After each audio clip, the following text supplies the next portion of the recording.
Manipur da khundaminariba yelhoumisingi tunglamchatta afaba oinabagidamag yelhou furabsing amatta oina lepminaba matam oire haina Manipur gi ningthau laisemba Sanajaoba na appeal tawrakle. Wafam asi Kanglautra sanglen mamangda pangthokhiba chahi asigi mera hauchongbagi mapung oiba thauramga mari leinana laisemba Sanajaoba na paungmisingda phongdorakhibane. Thauram aduga mari leinana Rajya Sabha gi MP shu oiriba laisemba Sanajaoba na makhatana Mera hauchongbagi thauram asi nongda lairen pakhangba matamdagi mera gi thanil numitta yelhoumi chingmi tammi animakna amata oina pangthoktura lakpane. Thauram asi yelhoumi chingmi tammi ani gi common oiba customary amasung ritual festival amani haina lawbasu yai. Thauram asida chingmi tammi ani na punna chamin thakminaba natki oiba thauram sing pangthokpa amadi pochei lanaduna apunbagi saktam sagatminabana nunggi oiba wahanthokni haina phongdorakhi. Loinana chahi asigi mera hauchongbagi yenkhong tambagi fall asi afaba fall piri adubu afaba fall asi fangbada matam kharadi changani haina akhang haisingna hairi haina shu laisemba Sanajaoba na phongdorakhi. Thauram aduda Manipur gi tongan ba chinggi district singdagi lakpa yelhou furup ki luchingba sing amasung tampak lamdamgi luchingba singgi marakta pochei lanakhi.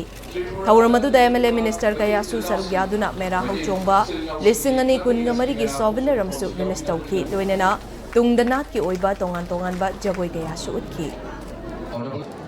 Ko yelhoumi singsa masina ekoi meragi sigumba ngasigi numera sida ekoi myamsi unaraga awa nungai wari watai sanaba samin thaminaba adu sumaina magi nat ki oba jagoi isai myamsi utminaraga ekoi apunba amatoi bagi saktam do sagatpa adugumba thauram aduni adumase chumna kai harau kumai ngakta sunate laigi thauram mayam su yawi adumase ekoi gi ritual festival haraga su adum khangnaba yai aina sigumba numera sida mayam da appeal tawjening basa hojing Manipur gi oireiba sigum phibam masida koi yelhoumi singsa ekoi ngasi punna samana lemina bagi matam du oire karigidamakta hai matamda yelhoumi singi yam arangba tunglam chanama ekoi thamnanaba adu yamna ingchikpa nungaiba Manipur ama poroknaba.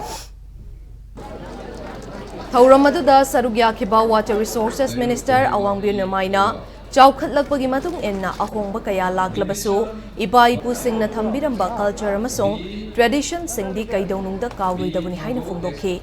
Mera hauchongbagi thauram aduda Minister Awangbi na makhataraduna Manipur gi nat amasung chatnabigi matung inna pangthokpa mera hauchongbagi thauram asina chingmi tammi ani gi marakta nungsi chanabagi wakhalon hangathalli.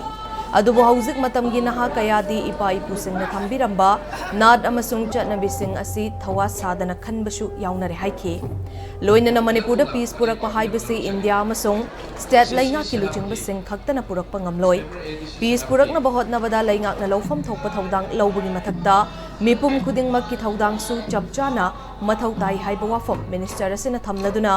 peace leitrabadi chawkhatpa ngamloi.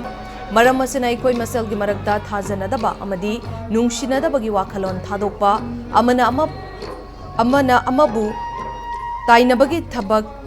leptuna lamdam asida peace puraknaba hotnaminashi haina appeal tawkhi. Sumaina punba kanda tinaba kanda nungsisu akoi wakhana helagi ngasi festival si akoi culture akoi tradition su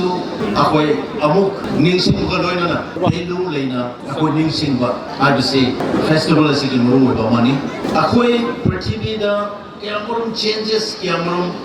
akoi lapatar basu changes adu basu chamina batar basu akoi tradition akoi culture si di tawthoi do bari